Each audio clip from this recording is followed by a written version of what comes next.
մենք քաղաքական ուժ ենք, որը ի հեճուկս իշխանության պնդումների, որ այ գալու են պատերազմ բերեն եւ այլն, մենք քանիցս հայտարարել ենք, որ իշխանության գալու դեպքում չենք չեղարկելու Հայաստանի ստանձնած միջազգային պարտավորությունները, որովհետեւ ի վերջո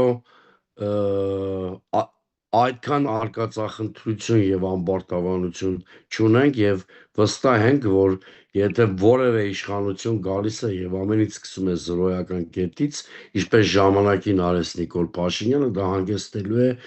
կատաստրոֆիկ հետևանքների։ Ռուսաստանի հետ հարաբերություններ, Եվրոպայի հետ հարաբերություններ, ԵՄ-ի հետ հարաբերություններ, այս իշխանությունները մոտեցումը հստակ է, ասում են Ռուսաստանի եւ ԵԱՏՄ-ի հետ կհամագործակցենք այնքան, մինչեւ մեզ ընդունեն ԵՄ, այդ ժամանակ կհրաժարվենք, կգնանք ԵՄ։ Այսինքն այս իշխանությունը ձեր իսկ ձևակերպմամբ որդեգրել է երկրի ստրատեգիական կողմնորոշումը փոխելու քաղաքականություն,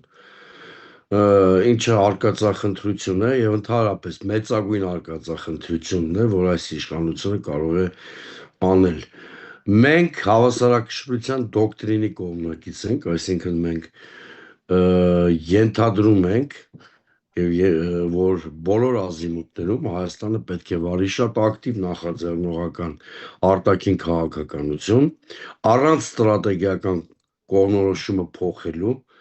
այսինքն շեշտը պետք է դրվի հայ-ռուսական ռազմավարական դաշնակցային հարաբերությունների խորացման վրա,